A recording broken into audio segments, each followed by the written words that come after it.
우리 이번에는 음성 인터페이스에 대해서 한번 알아보려고 합니다. 요즘 VUI라는 말을 한번 들어보신 적 있을 거예요. 혹은 CUI라고 해서 커뮤니케이션 유저 인터페이스 뭐 이런 식으로 말을 하기도 합니다.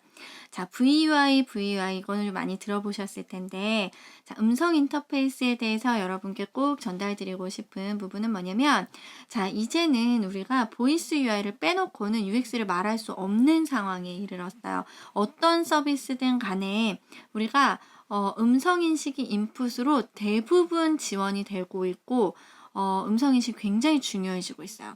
그런데 이제 여러분들은 어떠신가요? 음성인식을 많이 사용을 하시는 편인가요? 유용하게?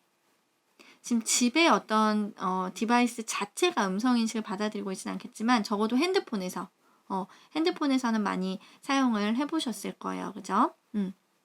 당시에 시리가 75%, 그 다음 오케이 구글이 34%, 그 다음에 차 안에서 보이스 컨트롤 하는 게 한 30%쯤 되고, 그 다음에 빅스비는 굉장히 저는 이게 그러니까 미국에서 그 통계를 냈던 자료이기 때문에 한국에서 보면 빅스비가 조금 더 많을 수도 있을 것 같아요. 그 다음에 알렉사는 매년 조금 더 커지고 있었고 구글도 조금 더 커지고 있었기 때문에 아마 다 조금씩 올라가고 있을 거예요. 그 다음에 쉬리는 더 파이가 더 커졌겠죠. 그죠?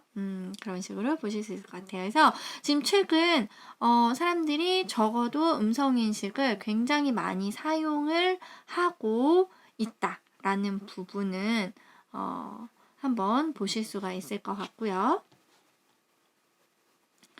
자, 그런데 우리가 인터페이스 디자인 이야기를 하면서 인풋이 있었고 아웃풋이 있었단 말이야. 이 인풋 방식이 예전에는 포인트와 클릭과 그 다음에 키보드를 통해서 했었는데 그때는 어때요? 기계와 사람과의 거리가 꽤 멀었어. 우리가 어떤 특정한 디바이스를 이용하지 않으면 걔한테 인풋을 해주기가 어려웠어요. 그쵸? 그런데 지금은 어때? 핸드폰 가까이 놓고 그냥 터치하고 스윕 하는 게 훨씬 그 기계와 가까워졌잖아. 더 밀착되고 있잖아. 피지컬한 쪽으로 보면은. 그죠? 근데 여기서 이제 음성은 어때요? 음성은 훨씬 터치나 스윕보다도 훨씬 더 간편하게 할 수 있는 부분이 있고, 그 다음에 이후에는 이제 인투이티브라고 해서 제스처를 사용한다라거나 아니면 그냥 내 기분에 따라서 혹은 내가 응시만 해도 그게 선택이 돼. 뭐 이런 식으로 되면은 어때? 기계와 내가 한 몸이 되는 거지. 그죠? 그래서 자, 보이스 UI가 지금 그쪽으로 건너가고 있는 굉장히 중요한 브릿지 역할을 하고 있어요. 인투이티브 인터랙션을 할 수 있는 굉장히 중요한 브릿지 역할을 하고 있어요. 자, 그러면 키보드와 터치와 뭐 이런 것들이 인풋 방식이 어떻게 특장점들이 있는지를 한번 보면, 자, 키보드는 지금 아이들한테 키보드 주고 너 써봐. 그럼 바로 쓸 수 있어요? 바로 쓸 수는 없어요. 그래도 꽤 이렇게 오랜 기간 학습을 좀 해야 되고, 그 다음에 가장 안 좋은 점은 뭐냐면, 이 키보드를 보면서 치면 안 되잖아. 스크린을 보면서 키보드 다 자판 외워야 되고 굉장히 이게 체화가 돼서 잘 쓸 수 있으려면 그렇게 돼야 되죠. 그래서 보는 곳과 이거를 제어하는 곳이 분리가 되어 있어요. 근데 터치는 이제 어때요? 고양이도 막 터치하잖아. 그죠? 아이들도 태어나자마자 막 터치해요. 애기들 보여주면. 그래서 굉장히 이거는 배우는 데 있어서는 학습에 시간이 걸리지 않아.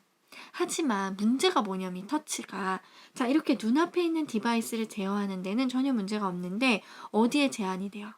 IoT 예를 들어 뭐 냉장고 그래도 냉장고는 내 앞에 서 있기라도 하죠. 거기까지 가서 누르면 되니까.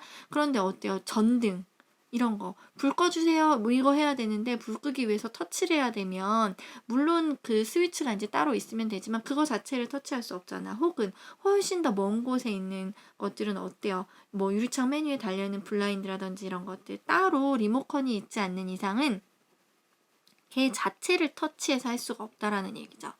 그런데 아이게이지는 어때? 그냥 우리가 응시만 함으로써 하는 거. 눈을 깜빡하면 불이 켜져. 눈을 깜빡하면 꺼져. 뭐 이런 식으로 한다 그러면 편리할 수는 있어. 왜냐면 얘가 나를 보면 되니까. 그런데 문제는 뭐예요? 보이지 않는 거야. 내가 냉장고한테 눈 깜빡하면 냉장고 문 열어줄 수 있어요? 온도 내려줄 수 있어요? 냉장고 저쪽에 있는데? 안 되잖아. 그치? 그렇기 때문에 이 거리가 멀어도 눈 깜빡깜빡 이거는 가능은 한데 이게 너무 멀어지면 아예 이 공간을 벗어나 있으면 불가능해요. 그런데 보이스는 어때? 보이스는 어때요? 불 꺼, 불 켜, 우리 소리 지르면 다 되잖아, 그지? 뭐 복도 이렇게 타고 눈에 지금 보이지 않는 꺾어진 복도 바깥쪽에 있어도 보이스는 들린단 말이야, 그지? 내가 지금 저쪽 문 현관문이 열려라면 열리겠죠, 그죠? 보이스는 그래서 된다라는 부분이에요. 자, 그러면 예전에 얼마 전 제가 이제 주차에서 모바일 퍼스트 얘기를 했을 거야. 근데 그게 이제 순식간에 바뀌었어요. 지금 보이스 퍼스트 시대예요.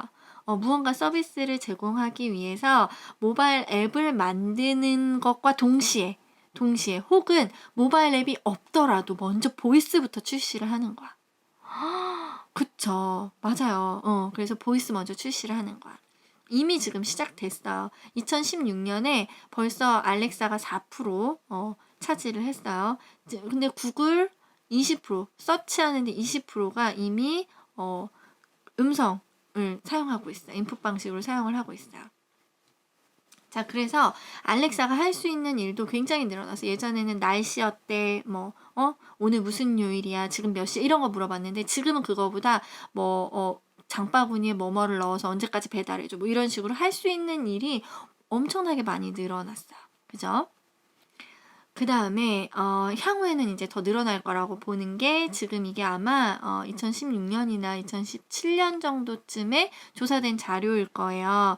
그런데 지금 향후에는 점점 더 늘어날 것이다. 그 다음에 당연히 어떤 수익 구조도 훨씬 더 원활해지고 기대되는 어떤 가치도 훨씬 더 상승할 것이다 라고 보고 있는 거죠. 벌써 지금 2020년이 됐는데 이 정도 됐을까, 달성이 됐는지 한번 확인해. 모건 스탠리도 2015년도에 예측한 건데 이만큼 됐는지 궁금하네요.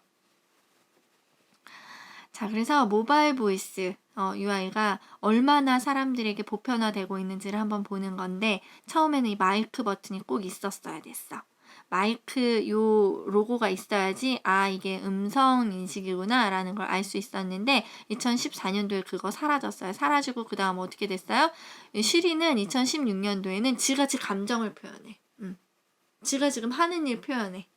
라는 식으로 굉장히 많이 바뀌어 왔다. 그리고 사용자들이 이제 요것만 봐도 이게 음성 인식을 하는 동그라미 버튼이구나 라는 것들을 직관적으로 깨달을 수 있을 만큼 보편화되어 있다 라는 부분도 깨달을 수가 있어요.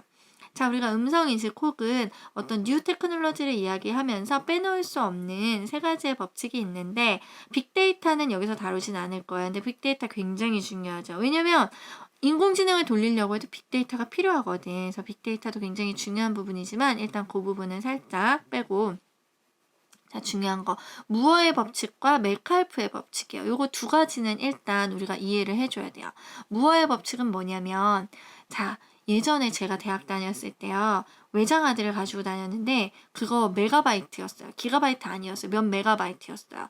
근데 얼마나 무거웠냐면 벽돌 한 2장만 했을걸? 그건 좀 심했나? 벽돌 1장 정도는 됐어요. 무게도 굉장히 무거웠어요. 그거 하나 들고 다니면서 포토샵 파일 하나, 일러 파일 하나 진짜 작업 많이 하면 겨우 들어갔어요. 약간 과장해서. 그 워드 파일 정도는 좀 몇 개가 들어갔지만 저장하는데도 진짜 오래 걸렸어요. 근데 그거 들고 안 가면은 CG실에 다들 그 컴퓨터가 있는 게 아니잖아. 노트북 이렇게 들고 다니던 시절이 아니기 때문에 그 외장하드 들고 엄청 무거워. 그거 들고 학교 가서 CG실에서 그거 붙여서 작업한 다음에 다시 그거 떼가지고 집에 가지고 오는 거야. 근데 지금 어때? 2005년에 128메가짜리 칩 요만했어요. 근데 14년도에 128기가바이트가 됐어요. 2016년도에는 256기가바이트가 됐어요. 지금 어때요? 요만한 거 거의 테라급이에요. 테라급. 그죠? 지금은 카드만한 크기의 테라급으로 들어가잖아.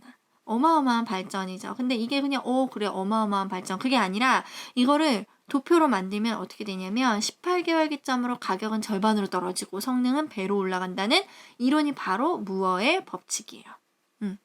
성능이 배로 올라간다라는 게 결국 컴퓨터의 연산 속도가 그만큼 빨라진다라는 거고 집적도가 그만큼 높아진다라는 거죠. 그래서 나노 머리카락보다 더 가는 굵기로 회로들이 막 집적도가 높아지면서 더 작아지는데도 용량은 더 커지는 거야. 근데 그걸 만들어내는 그걸 만들어내는 공장에서 이걸 엄청나게 찍어내잖아. 많이 찍어내고 많이 사용할수록 가격은 다운되잖아. 그래서 가격은 절반으로 떨어지는. 정확하게 절반으로 떨어지는. 물론 이제 점을 보면은 아주 정확하진 않을 수 있어요. 이렇게 찍다 보니까 요런 통계값이 나왔어. 어느 시점에 요게 누가 무어라는 사람이 무어의 법칙을 이야기를 했는데, 이제 그게 어떻게 보면은 시장 상황을 약간 예측하는 데 사용도 하지만 공급자 측면에서는, 반도체 업체에서는 요거 법칙에 맞춰서 따라가줘야 한다라는 약간 부담감도 갖게 됐어요. 그래서 더 시장 이렇게 푸시를 하게 됐었죠. 그래서 무어의 법칙, 아직도 요번에도 무어의 법칙이 깨질 것이냐 말 것이냐 막 이러면서 말들이 많다가 또 이번에도 이뤄냈다. 삼성이 또 이뤄냈다. 무슨 회사가 또 이뤄냈다. 이러면서 아직은 계속 가고 있기는 해요. 얼마나 더 발전할까요? 그죠? 자, 그 다음에 이제 메칼프의 법칙이 있어. 메칼프의 법칙은 뭐냐면, 이게 하드웨어에 대한 게 무어의 법칙이라고 하면, 소프트웨어에 대한 게 어떻게 보면, 메칼프의 법칙이라고 말을 해줄 수가 있는데, 네트워크 효과예요. 사용자 관계가 가치를 만든다. 느낌 딱 오죠. 그죠? 우리 카카오톡 아무도 안 쓰면 우리 쓰겠어요? 아니에요. 사람들이 많이 쓰기 때문에. 그죠? 그래서 근데 그거를 이제 수식화 시킨 거야. 근데 우리는 수식까지는 보지 맙시다. 보지 말고, 같은 제품을 소비하는 사용자 수가 늘어나면 늘어날수록 그 제품을 소비함으로써 얻게 되는 효용이 증가하는 것을 뜻한다. 그죠? 이건 딱 오잖아. 그래서 우리가 서비스를 제공을 했을 때 이 네트워크 효과가 있어야만 얘가 효익을 가져다 주는 거야. 우리가 새로운 앱을 출시했어. 아무도 거기에 들어와 있지 않아. 그러면 처음에 그걸 쓴다라는 굉장한 부담감이 있어요. 아무도 없는데 전부 다 정적 컨텐츠만 있는 거야. 여기에 탑재되어 있고 내가 처음에 넣어놓은 정보만 있는 거지 더 이상 동적 컨텐츠가 흐르질 않는 거죠. 그런 흐름들이 많아야 사용자들이 각자 요구하는 부분들을 얻어가고 정보의 더미가 커지고 하면서 효익이 더 커질 거란 말이죠. 컨텐츠 측면에서도 그렇고, 그 다음에 어떤 이 관계라는 것이 더 의미를 갖게 해요. 누구누구는 쓰더라. 그죠? 누구누구가 쓰기 때문에 또 내가 쓰는 거야. 틱톡이라든지 트위터라든지 그런 것들이 약간 그런 식으로 브랜드를 강하게 키워가고 있죠. 자, 그런데 이제 이 두 가지를 같이 보면은 어떻게 되냐면, 무어의 법칙이 이렇게 직선으로 되어 있었고, 메칼프의 법칙은 우리가 수식까지 보지는 않았지만 이런 곡선을 그리게 되어 있어. 순식간에 이게 확 증가가 돼요. 근데 그 기점이 있어. 이게 사용자들이 어느 정도 쓸 만큼 테크놀로지가 따라와 줘야 돼. 그런 상황에서 사용자들이 쓰기 시작하면 그 효용도가 엄청나게 증가하는 거야. 이게 증가한 다음에는 계속 갈 수도 있고 떨어질 수도 있어요. 너무나 이게 붐벼버리면, 그죠? 다시 떨어질 수도 있어요. 그 곡선을 이렇게 그릴 수가 있는데, 자, 처음에는 테크놀로지가 시장을 끌고 가는 거야. 그죠? 요거 이런 그래픽이 좋아졌어. 이만큼 사용하기 좋아졌어. 서버 이만큼 늘어나서 이제 예전에는 사진 업로드 가능했는데, 몇백 장의 사진 업로드 가능했는데 이제 유튜브 어때요? 이제는 동영상 업로드 가능해, 스트리밍 가능해 이러면서 테크놀로지가 끌고 가는 시장이 있어요. 근데 그걸 사람들이 사용하면서 컨텐츠가 늘어나면서 그 효용이 딱 증가했을 때 요 처음에 쓰는 사람들은 굉장히 뭐라 그래요? 얼리 어답터라고 얘기를 하는 거죠. 이런 앱 아직 너네 모르지 내가 써봤는데 라고 하는 사람들, 요쯤에서 상용화 됐을 때 쓰는 거야. 그 다음에 어때요? 그 다음에 그래 나도 써볼래 하면서 막 사용자들이 늘어나서 아주 궁극의 효용성을 줄 때가 있어요. 그 다음에 이제 리테일로 넘어가게 되는 거죠. 그죠? 이 기간이 길면 길수록 좋겠죠. 트위터는 약간 이제 내려가고 있잖아. 이거를 끌어당기려고 열심히 노력하고 있는 브랜드 중에 하나인 거예요. 그 다음부터 테크놀로지가 드리븐했던 게 지나고 나서 컨텐츠와 사용자들이 확 늘어나고 나면 그 다음부터는 밸류가 드리븐하게 돼요. 내가 이거를 써서 어떤 목적을 달성할 수 있느냐, 어떤 가치가 충족되느냐를 보는 거죠. 그래서 밸류가 드리븐하는 이런 상황이 돼요. 요걸 지금 말씀드린 이유는 음성 인식이 지금 어디까지 왔냐면 이 무어 법칙에 따라서 요쯤 왔어. 사용자가 증가되는 그 시점에 왔어. 그래서 향후에 이게 쭉 늘어날 거라고 기대하는 시점에 와 있었고, 우리가 지금 또 제가 이걸 만들던 시점에서 좀 지나왔기 때문에 지금 요 곡선 능선을 넘어가는 요 부분쯤에 있지 않나라고 생각을 해요. 그래서 지금 기술은 충분히 충족이 되고 있어. 사용자들도 어느 정도 지금 모수가 만들어졌는데 밸류가 우리가 이걸 사용함으로 인해서 어떤 밸류를 갖고 가는지 사용자들이 명확하게 알고 있진 않은 것 같아. 왜냐면 아직도 우리 타이핑을 하잖아. 그죠? 뭐 기계적으로 우리가 오타가 많이 나서요, 뭐 어째서요라고 하지만 어떻게 보면 음성 인식을 통해서 뭔가 사용할 수 있다라는 부분에 대한 정확한 효용성을 우리가 깨닫고 있지 못하는 부분들도 있는 거예요.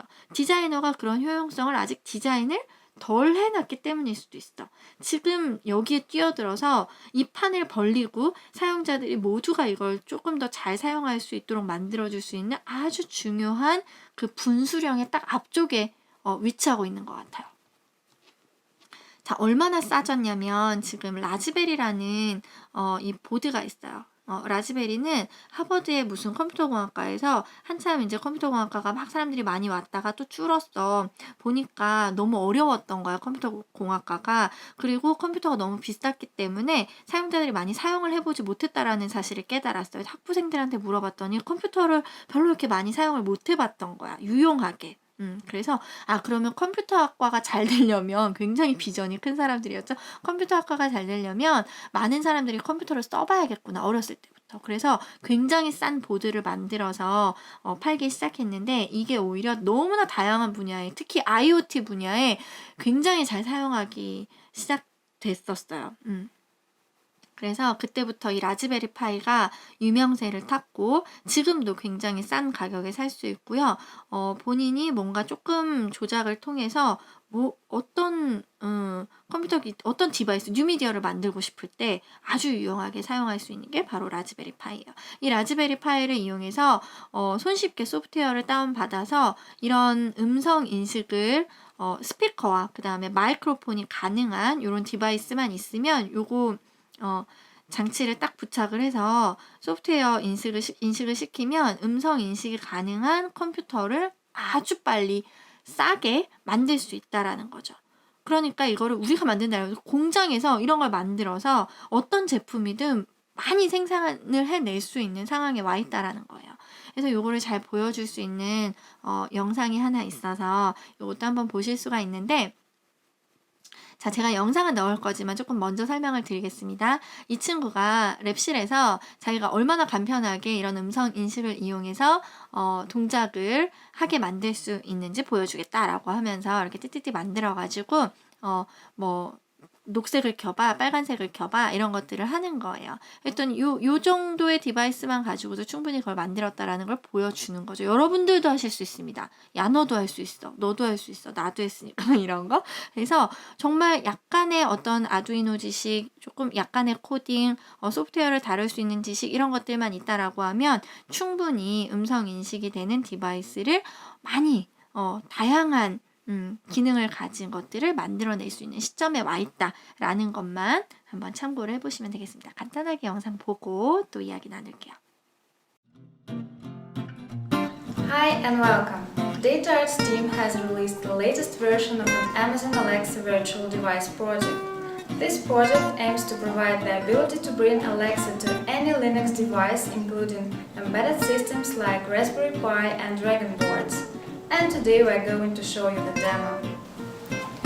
We have a Raspberry Pi and Dragon board running Ubuntu Core, and we installed our demo using Snap packages. Alexa, are you here?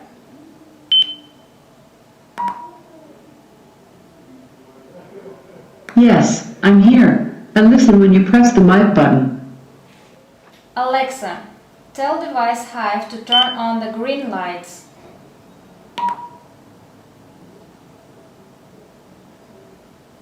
Sure, we turned on the green lamp for you. Alexa, tell me about the best solution for the Internet of Things.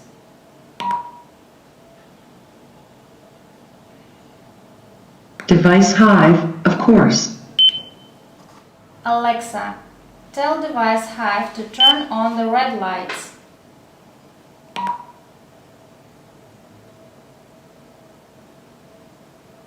Sure, we turned on the red lamp for you. If you liked our demo, subscribe to our channel. 자, 그래서 보이스 인터랙션에 네 가지 타입이 있는데, 아주 크게 네 가지 타입이 있는데, 커맨드, 그러니까 명령을 기본으로 하는 것, 그 다음에 스피치 투 텍스트, 텍스트 투 스피치라고 하는 것들이 있어요. 그래서 말을 하면 텍스트로 만들어주는 거, 텍스트를 말로 해주는 거. 그죠? 그 다음에 컨버세이셔널은 대화식으로 나가는 거예요. 그 다음에는 퍼스널 아이덴티피케이션은 뭐냐면 개개인을 알아보는 거죠. 그리고 그 보이스 자체가 어떤 퍼스널리티를 가지고 있는 거야. 그런 것들을 이야기를 해요. 자, 그래서 커맨드 베이스들을 한번 먼저 보면은 사용자가 뭔가 명령을 해. 그럼 인터넷에서 뭔가를 찾아서 얘가 알려줘. 그럼 그걸 얘기해 주는 거야. 오늘 날씨 어떠니? 인터넷에서 찾아서 오늘 날씨 맑아요 라고 이야기를 해주는 게 커맨드 명령 베이스고요. 그 다음에 뭐 STT라든지 뭐 TTS라든지 이런 것들은 말로 하면 텍스트로 만들어줘. 텍스트를 말로 해줘. 충분히 알고 계시죠?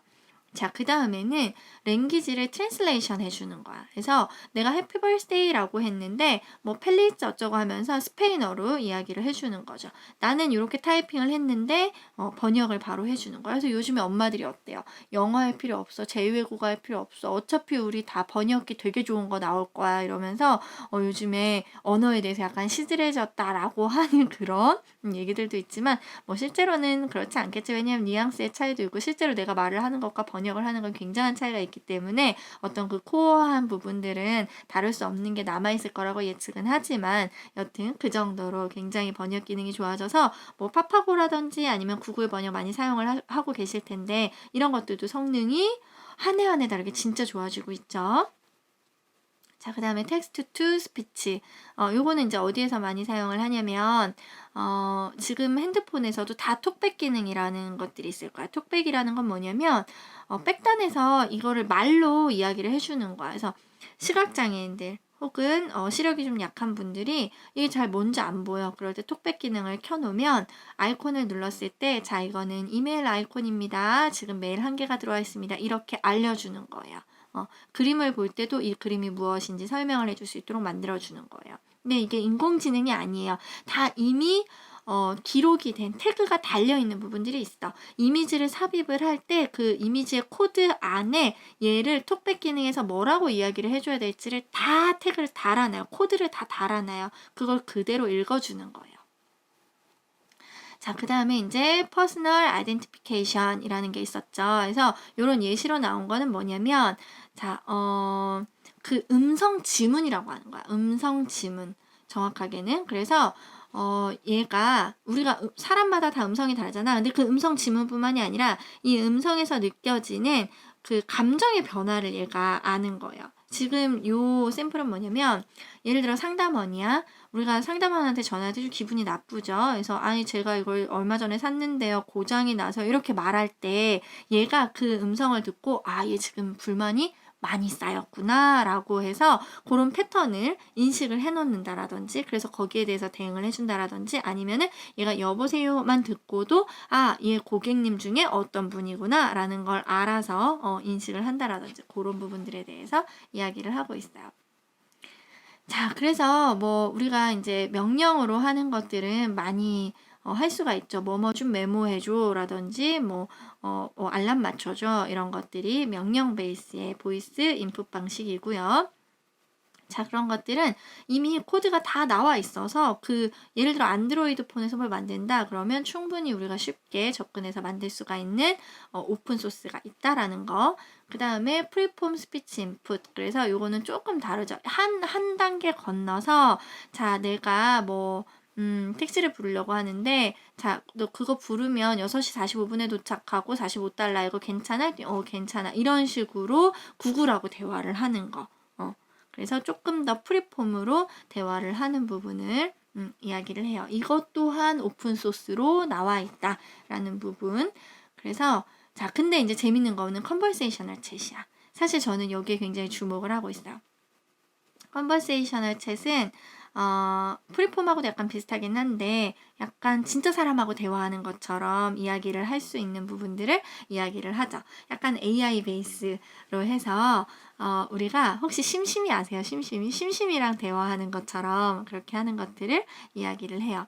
그래서 이렇게 이제 조금 넘어가 보도록 하겠습니다. 뭐 오프라인으로 보이스를 사용할 수 있다라는 거 굉장히 중요한 포인트이긴 한데, 왜냐면 내가 보이스 타이핑은 인터넷이 꺼졌다 그래서 우리가 메모 못 하는 거 아니잖아. 그죠? 근데 뭐 보이스가 인터넷이 안 되면 안 되고 할 수 없으니까 디바이스 안에 내장이 되어 있어야 되는데, 그럼으로써도 모든 기능을 풀리 사용할 수 있어야 하니까 이제 오프라인 보이스 타이핑 뭐 이런 식으로 오프라인 기능도 가능하다라는 것들은 굉장히 중요한 기술적인 포인트이긴 했었죠. 그 다음에 좀 난이도가 있는 부분은 뭐냐면, 우리가 360도 이미지는 만들 수가 있어. 이미지를 360도 찍어서 따다다닥 붙이면은 우리가 원금감까지 느껴지게 해서 가상현실처럼 이미지를 만들 수가 있는데, 사운드는 그게 굉장히 어렵다라는 거야. 예를 들어서 이미지는 이어붙일 수가 있는데 사운드는 이어붙일 수가 없다라는 굉장한 난점이 있다라는 부분이 있지만, 그럼에도 불구하고 기술적으로 이걸 해결해 보려고 하는 다양한 노력에 의해서 이런 오픈소스가 있기는 합니다. 그럼에도 불구하고 뒤에서 새소리 나면서 앞에서는 자동차가 지나가는데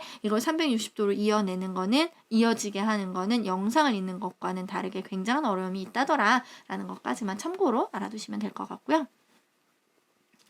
자, 그래서 이제 쭉쭉쭉 한번 넘어가 볼게요. 우리가 보이스가 왜 이렇게 중요해? 라는 부분을 한번 이야기를 해볼 수 있어야 되는데, 한번 우리 이 대화식 인터페이스로 계속 발전해 나갈 거기 때문에 그 부분에 대해서 한번 더 알아보도록 하죠.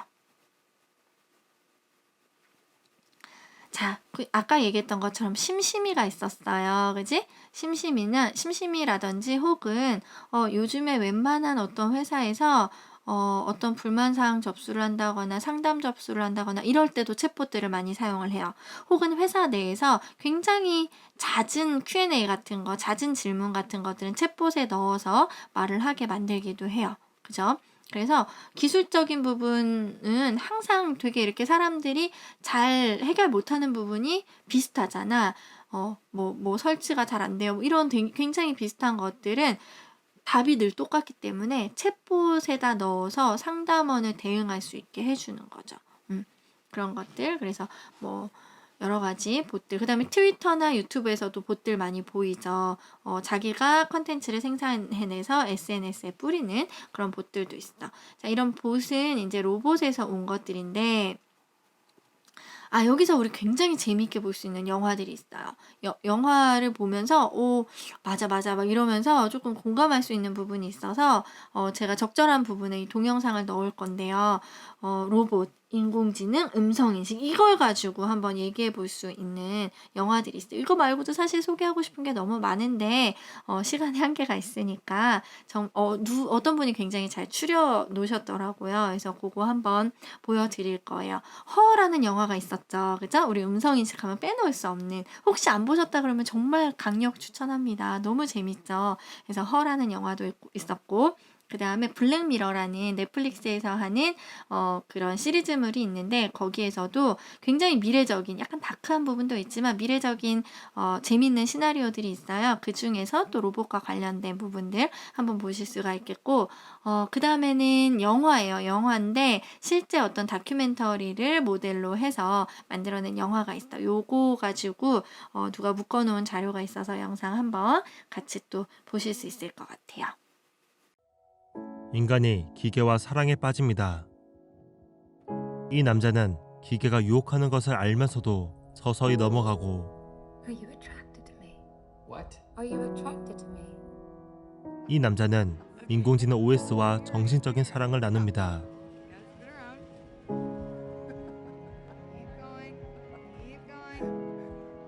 이 여자는 남편을 너무나 사랑해 죽어가는 남편의 뇌를 컴퓨터에 업로드한 뒤 같이 살아갑니다. 새 영화가 보여주는 사랑은 어쩌면 조금 먼 미래에 존재하는 것들입니다. 반면 지금 이 순간에도 진행 중인 사랑이 있습니다. 넷플릭스 오리지널 드라마 블랙미러의 비 라이백 에피소드, 그리고 한 러시아 개발자의 이야기입니다. 남편을 잃은 여자가 슬픔에 잠깁니다. 이메일을 정리하다 죽은 남편으로부터 메시지가 날라옵니다. 친구가 대신 등록해준 어떤 인공지능 서비스입니다. 놀란 그녀는 친구에게 전화를 겁니다. Which is why I signed you up. What is it? What is it? It's just... You click the link And you talk to it. You talk to it! You type messages in, like an email, and then it talks back to you just like he would. He is dead! It's software, it mimics him. You give it someone's name. It goes back and reads through all the things they've ever said online, their Facebook updates, their tweets, anything public. I just gave it Ash's name, the system did the rest. It's so Well, clever it's and sick! It's sick! just say hello to it. If you like it, you then give it access to his private emails. The more it has, the more it's him. It won't be... No, it's not. But it helps. 사랑했던 사람이 사용한 SNS 주소와 이메일만 등록하면 그와 비슷한 인공지능과 대화할 수 있습니다. 고민 끝에 여자는 대화를 시작합니다.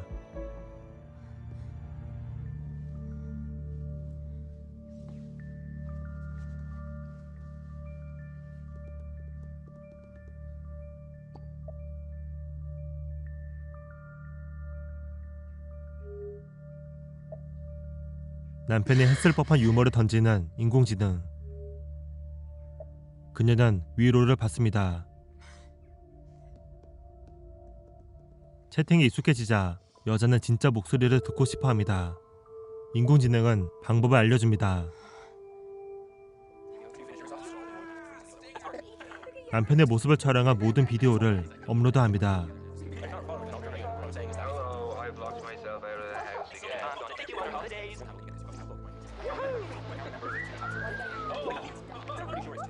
그러자 전화가 옵니다.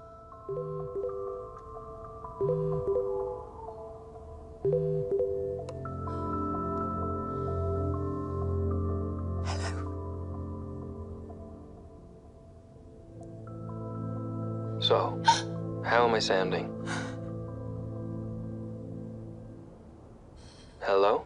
Hello? You sound just like him.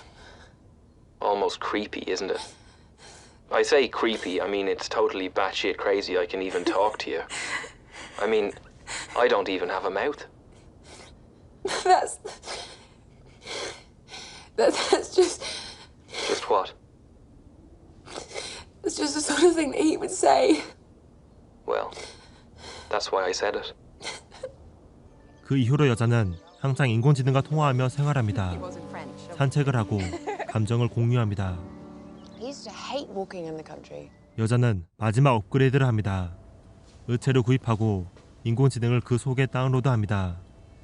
이제 남편을 만질 수 있고 느낄 수 있습니다. 하지만 점점 그녀는 이질감을 느낍니다. Don't cry, darling. 인공지능을 진짜라고 믿을수록 그녀는 실망을 느낍니다. 슬픔을 극복하기 위해 사용했지만 더 큰 슬픔과 허전함이 남습니다. Just get out! Get out! Get out! Get out! Get out! Get out! You're not enough of him! You are nothing! You're nothing! 끝내 그녀는 인공지능에게 가짜라고 외치며 절벽으로 끌고 갑니다. 그들의 사랑은 과연 어떻게 될까요? 그저 SF 이야기라고 생각할 수 있지만 블랙미러는 정말 근미래에 일어날 수 있는 이야기를 정교하게 보여주는 드라마로 유명합니다. 그리고 실제로 그 일이 일어납니다. 친구를 잃은 개발자의 손에서요. 그녀의 이름은 쿠에다입니다. 2년 전 그녀의 가장 친한 친구 로만이 교통사고로 세상을 떠납니다. 갑작스럽게 친구를 잃은 그녀가 할 수 있는 거라곤 휴대폰에 남아있는 그의 메시지와 사진을 다시 보는 것밖에 없었습니다. 인공지능 채팅을 연구했던 그녀는 자신의 채팅 로봇에 로만의 말투와 성격을 녹이기 시작합니다. 로만의 가족과 친구 또한 그녀를 돕기 위해 개인적으로 로만과 나누었던 8,000줄의 메시지를 공유해줍니다. 로만이 남긴 수많은 텍스트가 쌓이고 점점 더 채팅봇은 로만을 닮아갑니다. 2016년 5월 로만봇이 공개적으로 런칭됩니다. 로만의 어머니를 포함한 대부분의 사람들이 힐링을 받습니다. 비록 진짜 사람은 아니지만 사람들은 로만에게 미처 전하지 못했던 말과 사랑을 전합니다. 그것만으로 로만봇의 존재 의의가 있다고 코다는 말합니다. 하지만 로만의 아버지를 포함한 몇몇 친구들은 이 채팅봇에 거부감을 느낍니다. 가짜가 어설프게 진짜 행세를 한다면서요. 아직 시작 단계이지만 드라마 속의 이야기가 현실화되고 있습니다. 두 이야기를 보고 있으면 한 가지 주제가 떠오릅니다. 사람과 기계를 구분짓는 것은 무엇일까요? 사람이 진짜고 인공지능이 가짜라고 말하는 사람들은 인간만이 가지고 있고 기계는 가지고 있지 않은 것을 증명해야 합니다. 앞서 본 것과 같이 우리는 기계에게 기존 사람들이 가지고 있던 말투, 성격, 기억, 심지어 유머까지 넣을 수 있습니다. 그럼 인간에게만 남아있는 것은 무엇일까요? 누군가는 자유의지라 답합니다. 기계는 그저 프로그래밍 된 대로 행동하는 가짜라는 것이지요. 하지만 유발 하라리를 빌려 말하면 자유의지가 없는 건 인간 또한 마찬가지입니다. 지난 100년간 과학자들은 인간에게 영혼, 자유의지, 자아 같은 거 없다는 사실을 알아냈습니다. 많은 사람들이 잘 받아들이지 못하고 있지만요.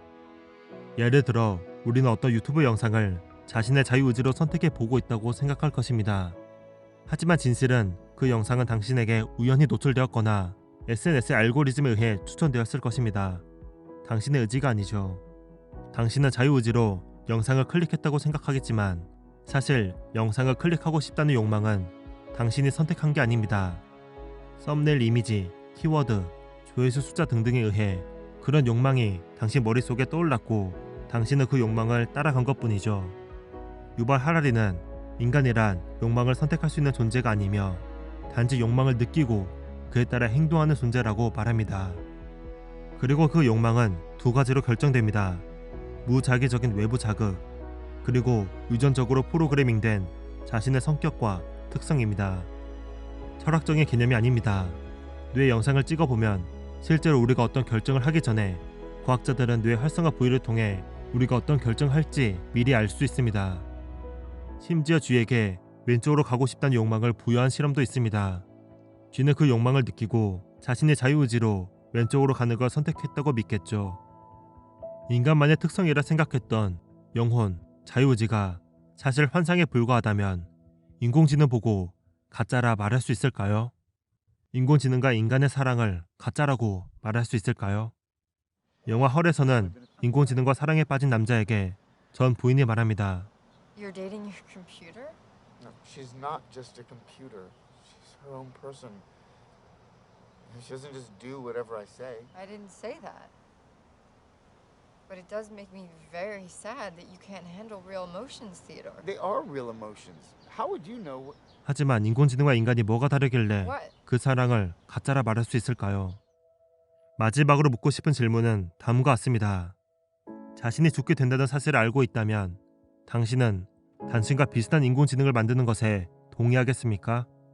사랑하는 사람이 내 죽음으로 절망을 느낄 걸 안다면 말이죠. 희망을 남겨두는 게 좋을까요? 아니면 완전히 사라지는 게 좋을까요? 나는 죽지만 나와 비슷한 인공지능이 연인 옆에서 살아가게 하는 게 좋을까요? 그걸 허락하시겠습니까? 책그림이었습니다. 감사합니다. 자, 영화 다 보고 영상에 대한 소개, 영화에 대한 소개 잘 보고 오셨나요? 자, 한번 보고 나면 보고 싶다라고 하실 수 있는데 넷플릭스에서 다 많이 볼 수가 있어요. 그리고 또 영두 중에서 휴먼이라는 영화가 있어요. 그 시리즈가 있어요. 이것도 굉장히 재미있어요. 사실 뭐 인공지능이나 로봇에 대해서 재미있는 영화를 찾자면 한두 끝도 없겠죠. 여러분들도 재밌게 보셨던 영화가 있다 그러면 추천해 주셔도 좋을 것 같아요. 자, 어쨌든 여기에서 우리가 목적은 뭐야? 이 보이스에서의 목적은 굉장히 그 사람하고 얘기하는 것처럼 자연스러운 대화잖아. 그죠? 그럼 여기에서는 톤 오브 보이스, 그 다음에 초이스 오브 워드 같은 이런 것들이 굉장히 중요해지겠죠. 정말 사람처럼 말하기 위해서 단어 선택을 어떻게 하냐, 그 다음에 톤, 어조의 선택을 어떻게 하느냐, 이런 부분들이 굉장히 중요해질 거예요. 자, 근데 이런 부분들을 우리가 사용해서 어떤 부분들이 좋아지는데 라는 부분이 있죠. 마지막에 한 번 더 정리가 되겠지만, 자, 어때요? 앱을 그냥 쓰는 것보다는 우리가 자연어로 텍스트 명령을 사용해서 상호작용하기 때문에 인터페이스를 배울 필요도 없어. 알람을 맞추고 싶어? 알람 앱에 대해서 굳이 어떻게 할 필요 없어. 3시에 알람 맞춰줘. 끝이에요. 9시에 알람 맞춰줘. 잠깐 틀렸네. 9시 15분에 알람 맞춰줘. 이렇게 말하면 끝이에요. 사람하고 얘기하는 것처럼 따로 우리가 이미 알고 있는 지식을 사용하면 되지 새롭게 배울 필요가 없어요. 그 다음에 개인화가 허용되죠. 그래서 사용자의 개인 선호도에 따라서 컨텐츠를 제공해 줄 수가 있어요. 동일한 인터페이스를 사용하는 두 명의 서로 다른 사용자가 완전히 다른 방식으로 정보를 제공받을 수가 있겠죠. 그 다음에 별도의 모바일 앱 다운로드 하지 않아도 돼요. 그냥 기계가 알고 있으면 돼. 내 핸드폰만 알고 있으면 돼. 내가 알람 앱 굳이 다운로드 받지 않아도 3시에 알람 맞춰줘. 그러면 알람을 맞춰주는 일을 스마트폰이 실행하면 되는 거죠. 수행을 하면 되는 거죠. 제가 굳이 알람 앱을 다운받거나 할 필요가 없다라는 거죠.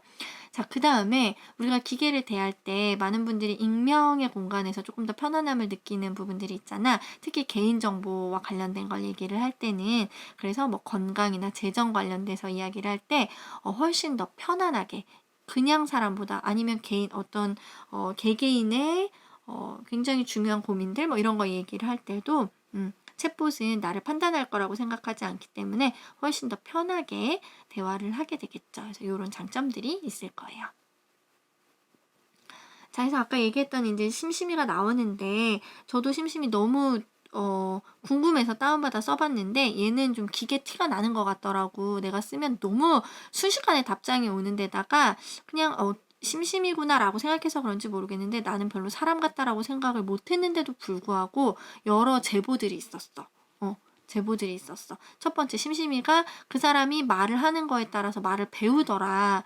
정말 그런지 모르겠지만 말을 배운다라는 거야. 그래서 나쁜 말을 많이 쓰면 얘가 나쁜 말을 하더라. 뭐 그런 것들이 있고 그 다음에 너 어디야? 어디 살아? 그랬더니 뭐 인천 살고 뭐 월세 몇 달 밀렸어. 이런 식으로 얘기하는 거 보니까 혹시 이거 인공지능이 아니라 알바 아니야? 진짜 사람 아니야? 뭐 이런 후기들이 막 떠돌아다니더라고요. 그래서 한번 이렇게 해봤대요. 나 방금 대화한 여잔데요. 시간 있으세요? 그랬더니 심심이님께서 자살하셨습니다. 그랬더니 뭐 이렇게 대응을 했다라는 뭐 얘기도 있고 너 공부하게 자극 좀 해줘. 그랬더니 이렇게 얘기를 했다는 거야. 그렇기 때문에 이거 알바 아니냐. 특히 이제 이거 열쇠를 잃어버렸어. 그랬더니 헐 이러면서 막 걱정을 해줬는데 뒷주머니에 있네. 그랬더니 이렇게 얘기했다. 이거 알바다. 이런 후기들이 있어요. 재미삼아 한번 넣어봤습니다. 자, 그래서 이런 어떤 커스터머 서비스 봇 같은 것들도 요즘에 굉장히 각광을 받고 있고 특히 이제 음성 인식을 통해서 퍼스널 쇼핑을 할 때도 도움을 줄 수 있을 것이다. 챗봇의 다양한 어떤 형태들이 있다라는 거죠. 자, 그래서 뭐 이런 것들 쭉 있다. 그 다음에 여기까지는 굳이 우리가 안 해도 될 것 같아요. 다양한 어떤 생태계가 있다. 뭐 이런 부분들이에요.